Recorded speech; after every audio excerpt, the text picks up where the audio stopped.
Welcome back. I'm Chris Harabsky. Paige Bueckers, the Hopkins basketball superstar, picked #1 in this year's WNBA draft. Well, she finally got to react to the photo that our photojournalist Gary Knox took years ago. This photo, taken back when she was in 6th grade, basically predicted the future. It reads, "Remember the name Paige Bueckers," and he compared her to Diana Taurasi. Here's what she said she would tell that younger girl. Just that, you made it to where you wanted to go, but you don't want to set the ceiling, you don't want to set expectations, and you want to, this should just to be the start of something new, of the new chapter. But with hard work, dedication, faith, the great people around you, you got where you wanted to go. Good call, Gary. Nailed it.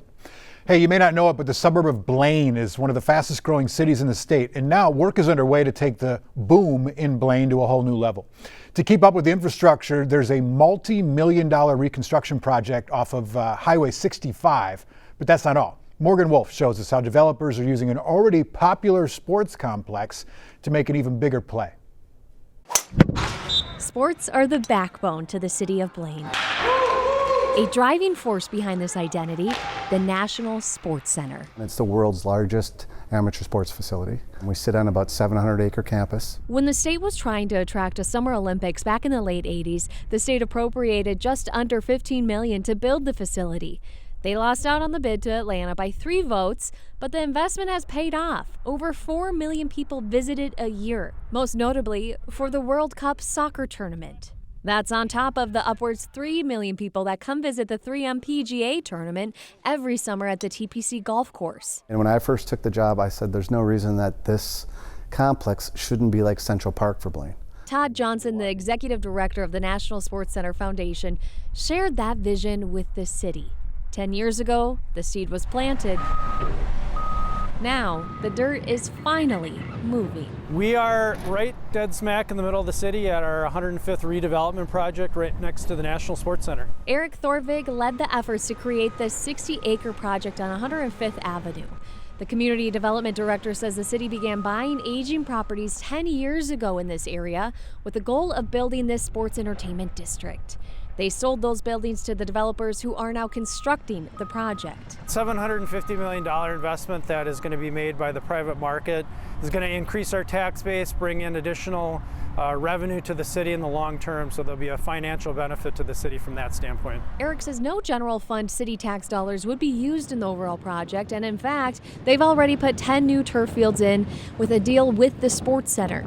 So here's the renderings for the Sports Entertainment District. The plan is aiming to draw in upscale dining, create walking paths, and also open an event stadium to host a potential minor league baseball team, and also some concerts. This plan was helped shape in part by the community. My constituents, I represent North Blaine, would like to see a little bit less residential growth and a little bit more focus on commercial, business, entertainment options, things like that. So that's kind of what we're trying to focus on. City Council member Chris Masolia is eager to see the development benefit residents and create more tourism.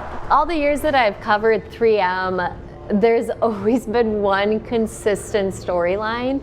And it's that Blaine doesn't have a lot of hotels. Yeah, yep, exactly. So that's part of the goal with this project, is to create some hotels and also some apartment complexes too, right? Exactly, yeah. We want people to stay in the city when they come to visit, and so we're really excited to have a couple new hotels, and there's hopefully going to be some really fun amenities for the residents as well. If I could go back in time and tell my 15-year-old self, like, hey, by the way, the city that you think is so small that you live in, it's going to be the 10th largest city in the state. I know, it's wild, isn't it?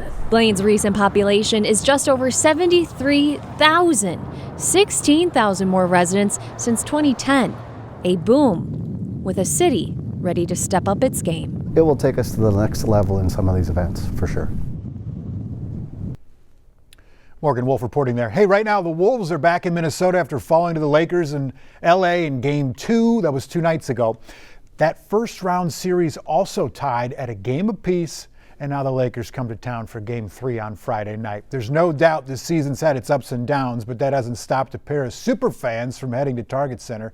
Morgan Wolf as well explains how basketball has strengthened a bond between two sisters. This isn't just a house full of Timberwolves fans.